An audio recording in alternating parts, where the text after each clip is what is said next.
This is a Chevrolet Corvair and it sits here in the middle of the Darien Jungle, less than a mile away from Panama's border with Colombia. It's been here for exactly 60 years, with trekkers brave enough to cross the inhospitable Darien Gap, wondering why an American-made, compact four-door sedan is rotting away between North and South America. So stick around until the end of this video to find out how and why this particular red Corvair got into the jungle of Panama. It's a story of sheer willpower, stubbornness and a bit of craziness, all wrapped up into an expedition that took 12 men and their 6 completely unprepared cars and trucks across the treacherous Darien Gap, a place where there are no roads, no bridges and slim chances of survival.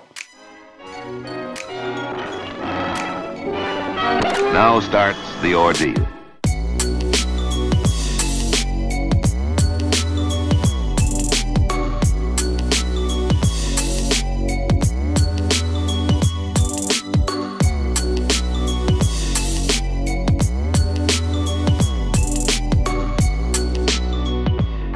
It's 1959 and the first production-ready Chevrolet Corvair is presented to the American public. It was something new and different, a compact car with a rear-mounted, air-cooled flat-six engine, independent suspension all around and a fresh design. It was an exciting achievement and it quickly got the attention of the press. Time magazine put it on the cover and Motor Trend named it the 1960 Car of the Year. The Corvair was a success from day one. In fact, Chevy sold no less than 26,000 Corvairs in the first 2 days on the market and ultimately made more than 200,000 units per year. So with all this attention, what could Chevrolet do to increase exposure even more for its wonder car? Well, cross the inhospitable Darien Gap, of course. It's only a 250 miles wide dense jungle that links North America and South America with no roads, no paths and no bridges. So surely a compact rear-wheel drive sedan will be up to the task, right?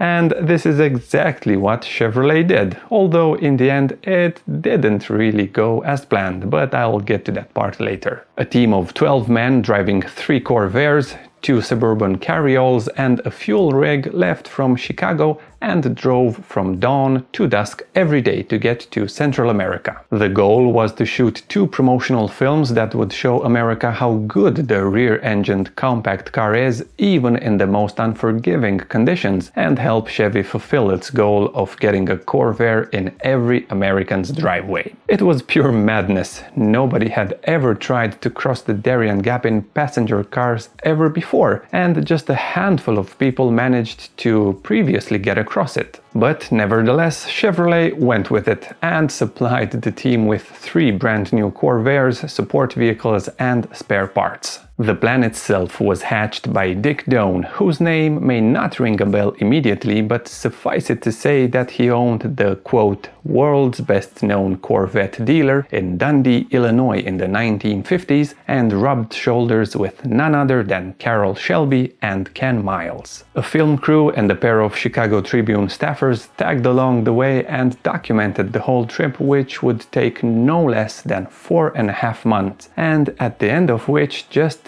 2 of the 6 vehicles would survive. So in January of 1961 the convoy left Panama City with the hope of crossing the jungle. It was the beginning of the dry season and it was, at least theoretically, the only period of the year when the trek would be possible. The 3 dusty Corvairs were barely prepared for the trip that lay ahead, with skid pads protecting the fuel tanks and tow hooks front and rear, while the Suburbans had 4-wheel drive, off-road tires and winches. But that's about it. Now, if you haven't watched my previous video on the hellish Trans-Americas expedition that happened 10 years later in the same spot, where I explain what the Brits had to go through, you can click right here to find out all about it. Long story short, there's a reason why only a handful of people ever crossed this treacherous part of the world on wheels. Mud is everywhere, and if you can see the mud, it's because it's covered by impenetrable foliage, and underneath it snakes, spiders, ticks and mosquitoes wait patiently for their next victim. In other words, it's nearly an impossible feat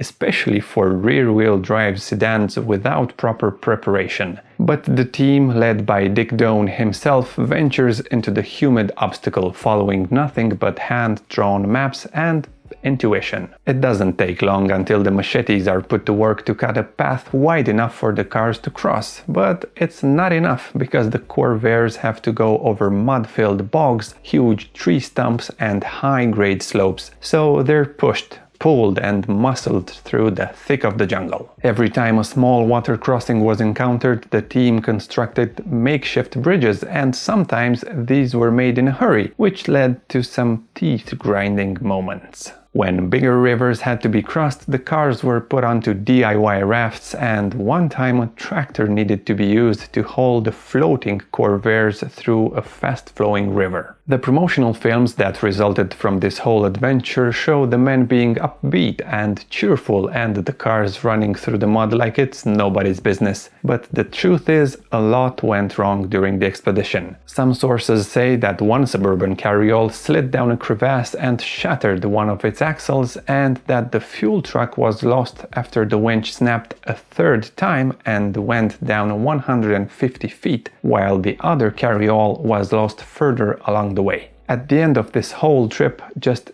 2 Corvairs came out of the Panamanian jungle and crossed the border into Colombia. The so-called Daring the Darien expedition was a success, if only just. Nobody really knows what happened to the 2 surviving cars. Some say they were transformed into taxis, while other sources say they were just left to the elements in Colombia, too battered and bruised to be of any use, even though they were practically brand new. But why did the team leave one red Corvair behind? I managed to find just one account that seems to explain the reason behind the abandoned Corvair. A BBC Mundo report from 2018 quotes a park guide that says the 1961 team miscalculated the amount of gasoline in one of the vehicles, so they sent some people back to Paya to get fuel while the other 2 cars continued the journey. When they made it back, the most expensive parts of the car were gone. They had been stolen, so the vehicle had to be left there. Now, I don't really know whether to believe it or not, considering the stranded Corvair is literally less than a mile away from the border with Colombia, and during the whole jungle trip the cars were basically wrestled ahead, but at least it's an explanation. In the end, the American Corvair expedition took over 100 days to complete, and one of the people involved had to be airlifted to a hospital because he had malaria, only to be brought back to the group before finishing the trip. And the result of this whole crazy adventure? Nothing more than the promised promotional films, a series of articles in the Chicago Tribune, and a piece in Automobile Quarterly. No official Chevrolet flyers, not one image in GM's archives, and no fanfare for the rear-engined Corvair. It was, in my view, a huge missed opportunity for promoting a car that would ultimately be bullied by Ralph Nader's book Unsafe at Any Speed just a few years later. Nobody tried to pass the Darien Gap with a passenger car before or after Dick Doane's attempt, and it's easy to see why, although there have been other 2- and 4-wheeled expeditions through the gap. 2 that come to mind are the British Army's 1972 trip and the other being a 1978 all-Jeep convoy. Both stumbled upon the rotting Corvair, although I can only assume it was in better shape than it is now. It's an incredible story, but I want to know what you think, so let me know in the comments below. Also, don't forget to subscribe and click the bell icon to get notified when I post new videos. It really helps. Thanks for watching.